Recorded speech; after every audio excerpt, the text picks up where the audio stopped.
Mavloning ikkinchi shartiga binoan asardan keltirilgan so'nggi vaz hikoyasini aytib bermoqchiman.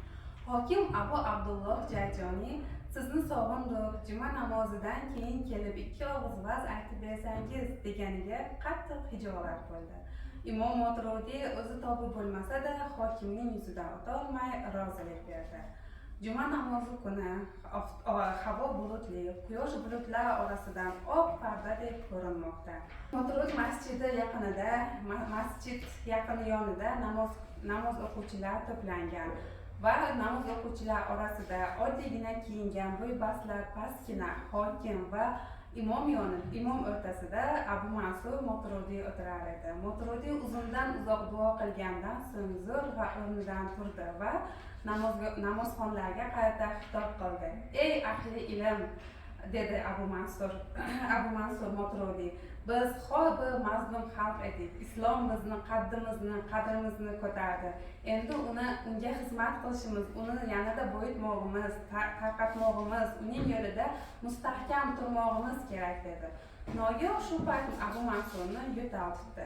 U bir oz yo'talib gapida davom etdi. Ey ahli ilm, yaroqni ilmdan qiling, zero barcha najotlarning kaliti ilmdandir. O'tmishingizni muallim deb biling, ilmni o'rganing hamda uni tarqating.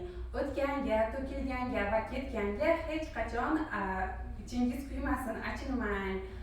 Hech narsaga aslo unutmangki, nifoq bu ilmsizlik belgisi. Shu gaplarni aytib turib Abu Mansur Moturodiyning mazasi qochib, qo'l oyoqlari qaltiray boshladi. U hokimga yo'l boshlagan holda hushidan keta boshladi.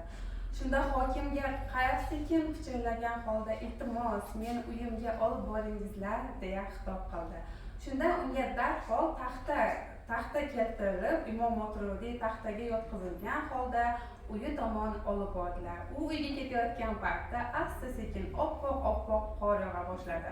Imom Moturodiy xayolda kimdir kelgandek bo'ldi, xuddi osmondan qor bilan birga kimdir tushgandek. Shunda Imom Moturodiy sekin pichirladi. Ana keldi, alhamdulillah, deya Abu Mansur Moturodiy uyiga tomon yetib oldi. Alamzada ayol Mastor bibi uyg'oq edi.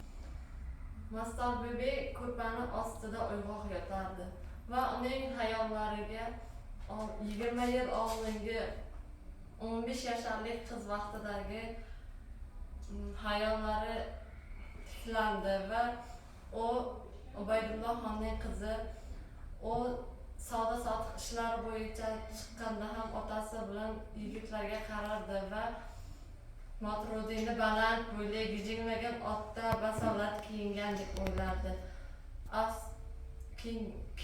deb o'ylardi va u o'ziga vohki jami orzularim armonga aylangan, dedi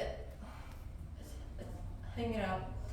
Keyin Moturodiydan birinchi sotish kelganda uning ammalari bu Moturodiy o'qimishli bo'lganligi uchun bunga rozilik berishga aytgan edi va u Moturodiyning birinchi chimildiqqa shoshilib kirganini, keyin bu zaybu kiyimlarda bo'lganini va uni yoqasini to'g'rilayotganligini, bu kiyimlarga o'rganmaganligini eslaydi.